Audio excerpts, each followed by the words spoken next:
Igenekerezo rya 21 mu kakaro umwaka w'igihumbi kimwe n'amajana 969 nikiremwa muntu catera intambwe mu bushakashatsi. Uwo munsi umuntu wa mbere mu mateka y'isi yahonyoje ikirenge ku kwezi. Uyu akaba yari astronome Neil Armstrong muri mission yiswe Apollo 11.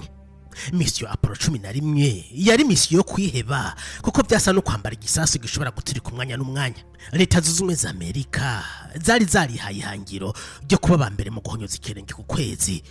Mu gifaransa bita satellite naturelle de la Terre. Iyi satellite ikabiri neza na neza ku birometero hafi 400 uvuye ngaha ku isi.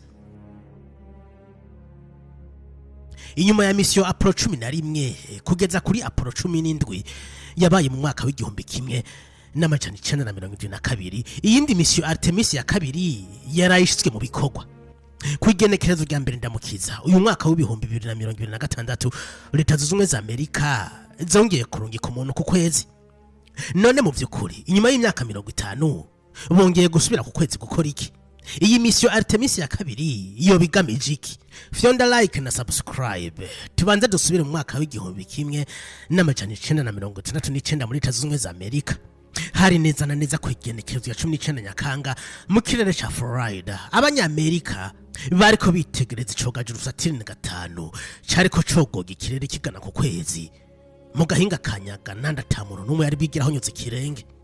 Gwari urugendo rwo kwiyahura kubera ko Neil Armstrong yari commander w'urugendo na Buzz Aldrin yari umupilote w'ico cogajuru hamwe na Michael Collins yari umupilote w'icogajuru gikuru casigaye mu kirere.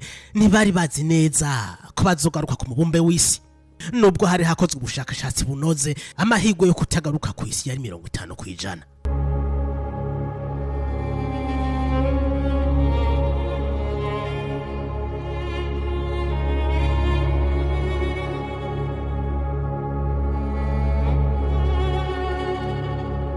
Inyuma y'imisi ne bari mu rugendo bageze mu kirere c'ukwezi. Icogajuru Saturn 5 cimanyuyemo kabiri nkuko byari byateguwe, maze havamo kimwe cari ciswe inkona kimanuka bukebuke ku kwezi, ikindi gisigara mu kirere. Inyuma y'amasaha makino nkona yogo kirere c'ukwezi gana ku butaka, ijwi rya Buzz Aldrin ryageze Washington. Houston, iyi ni Tranquility Base. Inkona yamaze kugera ku butaka bw'ukwezi. Akimara kuvuga aya majambo yaparitse neza icogajuru. Neil Armstrong asohoka bukebuke imaze atambuka ku kwezi. Ibintu atamuntu numwe yari yariyumviriye ko vyoshoboka. Neil Armstrong amaze gukoza ikirenge ku kwezi yavuze ijambo ryamamaye ku isi kugeza n'uno munsi. Yaragize ati c'est un petit pas pour l'homme mais géant pour l'humanité. Iyi ni intambwe ntoya ku muntu ariko ni intambwe nini cyane ku bwoko bw'ikiremwa muntu. Iri jambo rya Neil Armstrong ryasigura ko nubwo yo ku giti ciwe yarakoze gusa intambwe imwe ku kwezi, ico gikorwa gifise akamaro kanini kwiterambere ry'ikiremwa muntu. Vyerekanye ko ikiremwa muntu gishoboye kugera kure, ndetse ubushakashatsi n'ubuhinga bikamufasha kugera ku ndoto zisa n'izidashoboka. Nivyo kugira ku kwezi vyahaye icizere ikiremwa muntu ko gishobora gushinga ibirindiro ku yindi mibumbe iri kure y'uyu mubumbe wacu w'isi.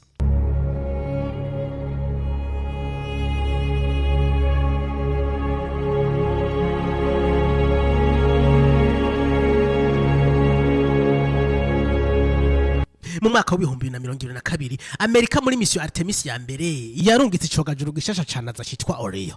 Kino cogajuru nta bantu barimwo ariko bashaka kugerageza technology nshasha izokoreshwa muri mission Artemis ya kabiri yarayishizwe mu bikorwa hamwe na Artemis ya gatatu itegekanije mu mwaka w'ibihumbi 2027. Apollo 11 nkuko Armstrong yabivuze yari intambwe ntoya, ariko mission Artemis isa naho iri kirategurira umuntu kwerekana ubushobozi busa naho bumurengeye kugera ku mubumbe utukura, umubumbe wa Mars. Ngiyi mission Artemis.